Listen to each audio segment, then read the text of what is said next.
minimarket retail yang katakanlah biasanya dibuka senilai kurang lebih ya antara 800 juta sampai 1 miliar ya, bisa terpenuhi hanya dalam hitungan menit kali ya. Toko Alfamart ini bisa dimiliki oleh securities crowdfunding. Ya, dulu kita berbicaranya banyak franchise, tapi zaman modern ekonomi baru nih kita ngomongnya adalah securities crowdfunding nih, gitu istilahnya ya. Nah, dari pihak Alfamart sendiri, kira-kira manfaatnya apa Pak ya pembiayaan crowdfunding ini terhadap grupnya Alfamart gitu istilahnya ya, dibanding mungkin dulu dengan franchise. Kalau satu bisnis dimiliki oleh 1, 2, 3 sama dimiliki oleh 100, 500 orang kan satu hal yang berbeda Pak Yongki ya. Baik kekuatannya maupun loyalitasnya ya. Akan timbul loyalitas yang luar biasa dari katakanlah para katakan investor ya, yang mungkin karena keterbatasannya sehingga dia melakukan suatu investasi yang mungkin bersama-sama. Saya melihat datanya luar biasa dan dulu mungkin ya saya ingin sampaikan mungkin dulu 13 sampai lebih dari 15 tahun yang lalu Pak Yongki. Saya membuka satu toko yang mungkin tadi Pak Yongki sebut franchise gitu ya. Ya mungkin sekarang ini ada sedikit perbedaan dengan pembiayaan securities crowdfunding ini. Dulu saya kaget kok bisa dimiliki cuma lebih daripada 10 orang ya, bisa 100 ya. Bahkan ada satu toko franchise yang dimiliki oleh satu angkatan gitu Pak Yongki. Jadi ada satu institusi, satu angkatannya bergabung gitu ya. Itu berkontribusi masing-masing. Mungkin ada yang mohon maaf lah katakan ada yang 5 juta, 10 juta. Dulu saya anggap satu hal yang aneh gitu Pak Yongki. Kita Alfamart menyambut gembira. Yang pertama ya pasti ada rasa tumbuh loyalitas terhadap yang berkontribusi di dalam melakukan suatu bisnis. Karena di sini banyak orang. Otomatis setidak-tidaknya dia akan mengakui bahwa ini bisnis saya loh, ya.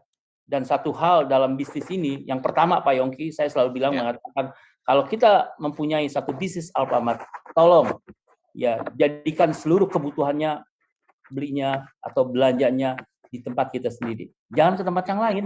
Nah, semakin banyak tentunya ini akan menambah jumlah konsumen kita secara otomatis Pak Yongki. Bahkan skema pendanaannya saya lihat ya, mohon maaf nih ya. Minimarket retail yang katakanlah biasanya dibuka senilai kurang lebih ya antara 800 juta sampai 1 miliar ya, bisa terpenuhi hanya dalam hitungan menit kali ya. Saya nggak tahu ya. Saya pikir, waduh, itu begitu di-share, begitu langsung para peminat dan kebutuhannya terpenuhi Pak Yongki. Itu luar biasa Pak Yongki. Dan ini juga merupakan satu hal ya salah satu skema baru dan mungkin ya orang-orang tertentu dengan keterbatasannya dia juga usaha bingung. Dia juga mau taruh di bank mungkin relatif juga agak sedikit ya lebih usaha, tapi usaha apa? Banyak sekali masyarakat yang ingin memiliki gerai retail minimarket termasuk Alfamart dan Alfamidi, bahkan yang sudah memiliki gerai selalu saja ingin menambah beberapa lagi karena prospeknya tinggi. Tadi sudah sampaikan. Tapi kalau kita bicara franchise tadi Pak Yongki sudah berulang-ulang ada investasi yang menurut saya cukup besar, saya katakan.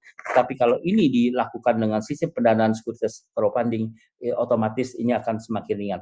Angin segar ya, karena justru dengan pengembang-pengembang seperti kami ini kita bisa bekerja sama begitu ya. Jadi misalnya tadi saya melihat sempat sedikit pembicara sebelumnya menghadirkan Alfamart melalui skema crowdfunding misalnya kita bisa menyediakan tempat misalnya di sebuah pengembangan perkotaan misalnya begitu ya kan, banyak sekali lokasi-lokasi residensial tadi dicari oleh Alfamart, sebuah lokasi residensial misalnya contohnya di Jababeka ini sudah ada sekitar 400.000 market residensial seperti di Jababeka yang notabene-nya orang anggap ini sebuah kawasan industri begitu, tetapi justru di sana itu terjadi 3 shift daripada para pekerja pabrikan, dan pada saat malam hari dan sebagainya mereka mau cari kopi dan lainnya itu mereka malah justru pergi ke Alfamart untuk beli. Ya jadi ini sangat menjadi mutualisme simbiolisme lah kalau saya katakan gitu, kita bisa berpartneran ya. Jadi silahkan terbuka saja untuk crowdfunding ini bekerja sama dengan para developer yang ada begitu.